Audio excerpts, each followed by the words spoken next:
BRS MLA పాడి Kaushik Reddy sir రేవంతం సార్కి గట్టిగా వార్నింగ్ ఇచ్చిండు. ఇప్పుడు నీ టైం నడుస్తున్నది, కానీ ఖచ్చితంగా మాకు టైం వస్తుంది, అప్పుడు చెప్తామని అంటున్నాడు. కౌశిక్ రెడ్డి సారు మాటలు మీరు సుతవు మల్క వినుండ్రి.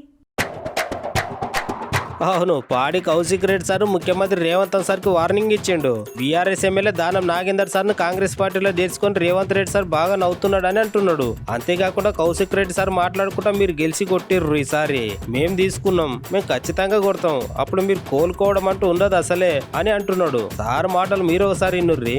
అంతేకాకుండా రేవంత్ సార్ గతంలో ఒక మాట చెప్పిర్రు, ఒక పార్టీలో గెలిచి ఇంకో పార్టీలో పోతే రాళ్లతో కొట్టి చంపాలని. మరి ఇప్పుడు బీఆర్ఎస్ పార్టీ ఎమ్మెల్యేలను ఏ ముఖం పెట్టుకొని చేర్పించుకుంటున్నావు అని అడిగిండు. అంతే కదల్లా, కాంగ్రెస్ సర్కార్ వాళ్ళు మేము గేట్లు తెరిచినాం అంటున్నారు, కానీ మేము గేట్లు తెరిస్తే కాంగ్రెస్ పార్టీ అంతా ఖాళీ అవుతుంది అని అంటున్నాడు కౌశిక్ సారు. రేవంత్ రెడ్డి గారు ప్రతిపక్ష నాయకుడు ఉన్నప్పుడు, పిసిసి ప్రెసిడెంట్ గా ఉన్నప్పుడు ఏమని చెప్పింది నేనంటే ఆయన అన్న మాటలు మీకు చెప్తా ఉన్నాను. ఒక పార్టీలో గెలిచి ఒక పార్టీలో చేరినోని రాళ్లతోని కొట్టి చంపాలన్నాడు. మరి వాళ్ళ రాళ్లతోని కొట్టి చంపుతారా? మరి ఇవాళ ఏం చెప్తారు? యావత్ తెలంగాణ ప్రజలకి ఏం చెప్తారని చెప్పి నేను అడుగుతా ఉన్నాను. బీఆర్ఎస్ పార్టీ బీఫామ్ మీద గెలిచి వదిలిపెట్టి పోయిన నాగేందర్ గారిని 101% ఇలా ఎమ్మెల్యేగా డిస్క్వాలిఫై కాబోతా ఉన్నారు.